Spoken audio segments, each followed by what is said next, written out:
Vsi radi beremo, poslušamo ali pa gledamo sezname 10 najboljših stvari. No, v tem videu pa si poglejte seznam 10 stvari, ki jih lahko naredite za svoje zdravje.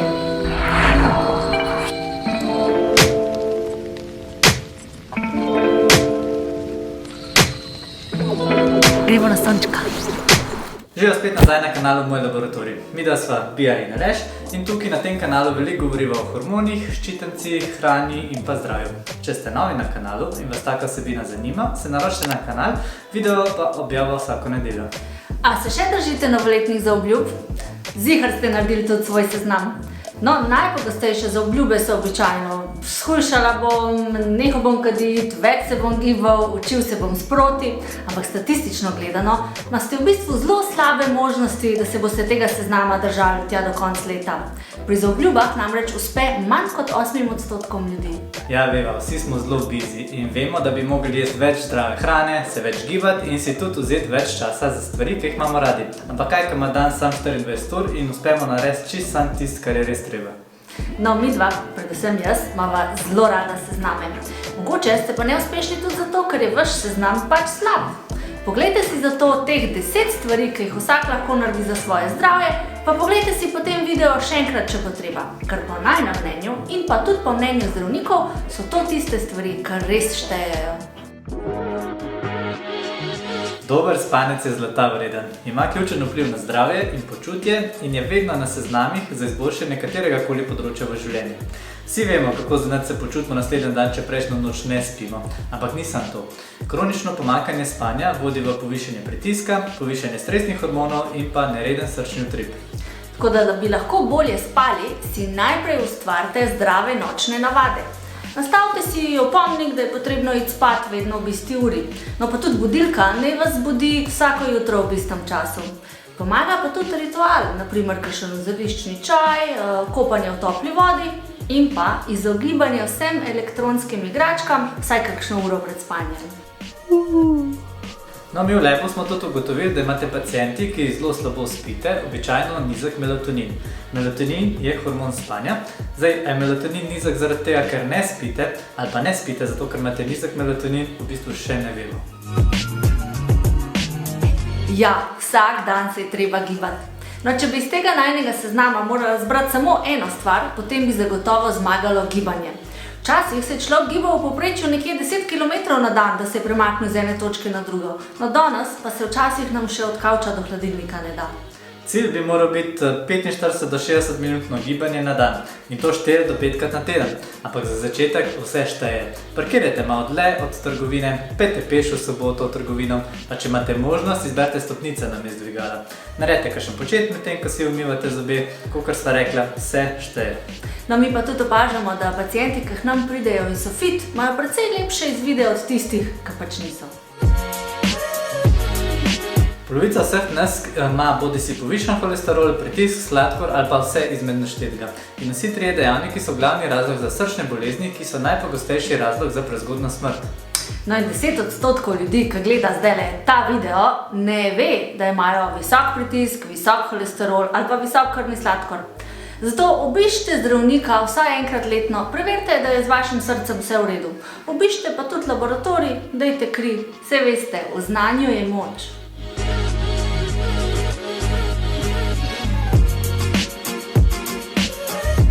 Pri vseh teh različnih dietah ni čuden, da prihaja do zmede. Ampak čisto vse diete, ki sva jih midva že sprobala, pa imajo skupni imenovalec. In to je zelenjava. Naj bo način prehranjevanja naslednji. Jejte hrano, ne preveč, pa večinoma zelenjavo. Se pravi, če si dajete na krožnik neko razumno količino hrane in je ta v bistvu pretežno rastlinskega izvora, naj bo tu in tam kakšna salamca ali pa čevapčič, in pa poleg vsega tega še babici ne rabite razlagati, kaj je to, kar imate na krožniku, pa po vsej verjetnosti že delate vse prav. Evo, čisto simpel. Solatka pa malo piščanca gor.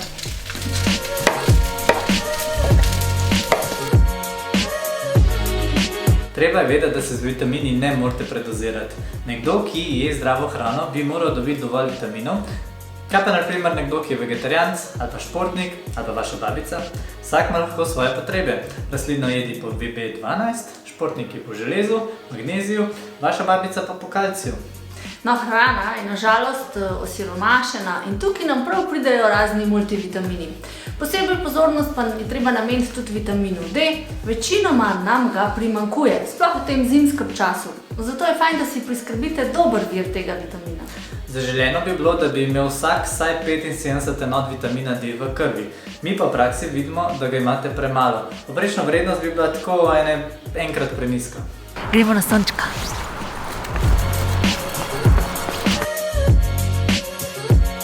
Lepo vreme nas včasih kar kliče v naravo, ampak žal ne slišimo vedno.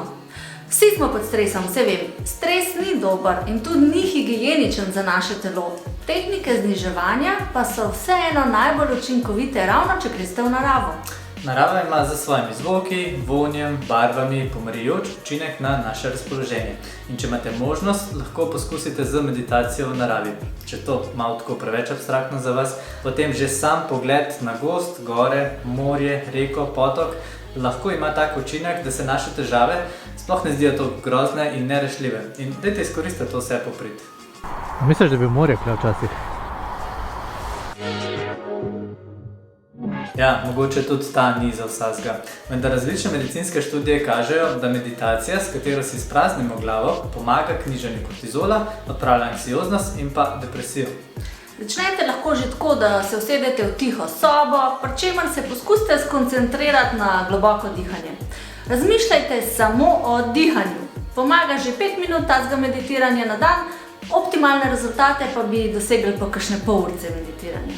No, mi recimo kortizol merimo iz sline in pa tudi iz krvi in opažamo, da sta eni zelo pod stresom, naprimer zjutraj, eni pa predvsem, ko pridete domov.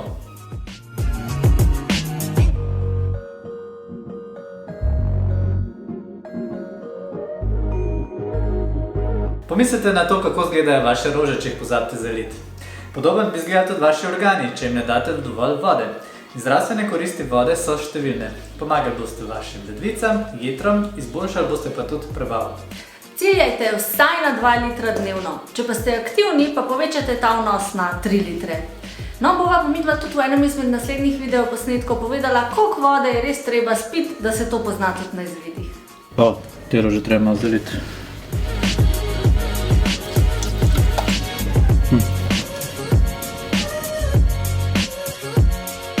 Januar je nažalost najbolj depresiven mesec, zaradi pomanjkanja svetlobe in pa tudi zato, ker sledi decembru, potem, ko smo bili veliko po obiskih. Osamljenost in pa samota lahko dokazano vodita v pojav duševnih težav, prav tako pa lahko povečata možnost, da razvijamo slabe navade, naprimer prenažiranje, začnemo kaditi, piti alkohol. Povežite se zato s starimi prijatelji, pozabite na zamere, bodite družabni, posebej bodite pa pozorni tudi na tiste, za katere se vam zdi, da so osamljeni in mogoče potrebujejo družbo. S tem boste ubili 2 muhe na en mah, mogoče boste pa spoznali tudi kakšne nove, zanimive, najboljše prijatelje.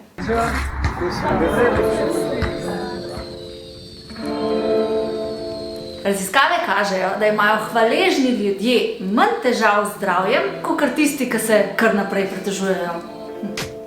No, dokazano je pa tudi, da se hvaležni ljudje raje udeležujejo aktivnosti, bolj zdravo jedo, tudi njihov imunski sistem deluje bolje, zato manjkrat zbolijo, bolje pa prenašajo tudi stres in izzive.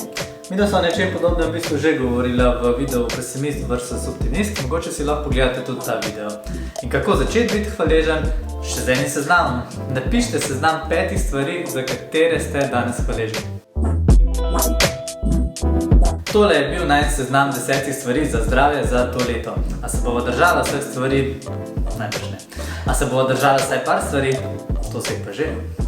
No in v duhu tiste prejšnje hvaležnosti, hvala, ker ste ostali z nama do konca videa in hvala, ker spremljate, komentirate in podpirate najin kanal. Želiva vam, da se v letošnjem letu med tistimi 8%, ki se jim uspe držati novoletnih zaobljub. S tem se midva tudi vračava nazaj v laboratorij, se vidimo v naslednjem videu. Vi pa še naprej skrbite za svoje zdravje. Čau!